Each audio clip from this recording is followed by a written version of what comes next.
Becky, and today we're going to cover a little issue that it happens actually more often than you think it does with the way the economy is these days. And you get a bottle of whiskey and you hike out to the hills and want to drink yourself into oblivion, but then as you get a little drunker, maybe you don't even get drunk, but you see something that makes you think life ain't that bad, and now you just figured out, I don't know where the hell I am. What are you going to do? And how is this bottle of alcohol going to help you survive? Let's find out.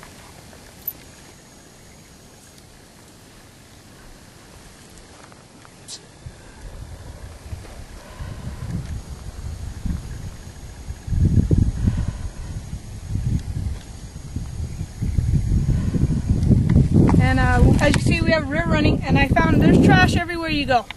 Doesn't matter where you go, you're going to find trash. There's actually some grapevines growing around me that I could use also as cordage. It's pretty tough stuff. But like I said, I found that. And one man's trash is another man's treasure. And this is going to help me get water out of the river.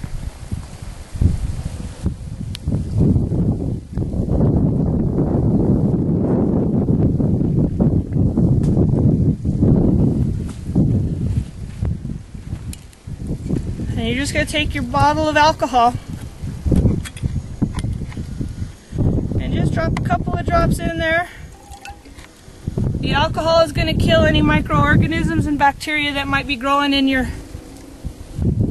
water and make it more safe to drink. Not completely 100% foolproof, but it will make it safer to drink, and that's all that really matters. Tastes pretty good to me, a little bit like apples. But hey, if you didn't like what you were drinking, you wouldn't have brought the bottle out in the wild in the first place. Alright, now we're going to talk about signaling. You can use this bottle to signal with the alcohol in it, or you can fill it full of water.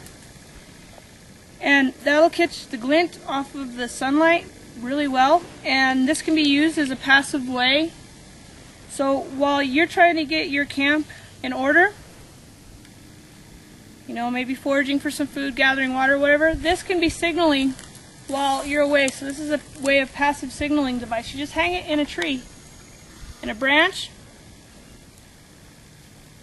and while you're gone, the sun is glancing off of that bottle, and an aircraft can see that as it's passing by.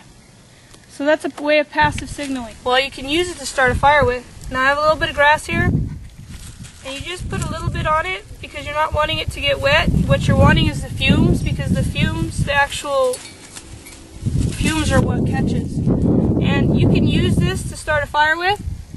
You can fill it full of water and use it when the sun is at its zenith. If you can get it to its point. Let's see, I'm in the way of the sun. No, that's not gonna work. But you can concentrate it at a point, and it will actually work just like a Fresnel lens or a magnifying glass to help you start a fire. You can do this with water, you could do it with the alcohol that's still left in the bottle.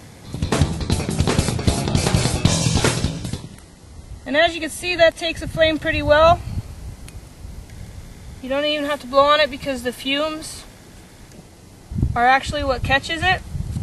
And you can start feeding it pretty quickly. And you're going to have a fire. And that's going to keep you warm while you're trying to survive with a bottle of whiskey.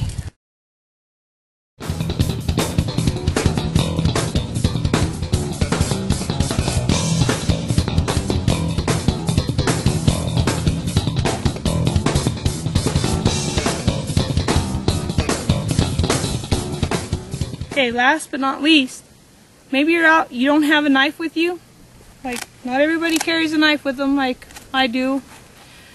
Like I said, maybe you're out and about, not really thinking you're going to need one. Left it in the car, left it at home. Maybe you didn't plan on coming back to the car or the home, but now you do. You can use this bottom to flint knap and get a pretty sharp edge for a knife, a cutting implement, or even to use as a spearhead to help you get some wild game to feed yourself. This glass is pretty much usable for everything from cutting to gutting, and that can help you out too. So So this has been Tookie. Thanks for watching, and I hope you learned something today. If not, too bad.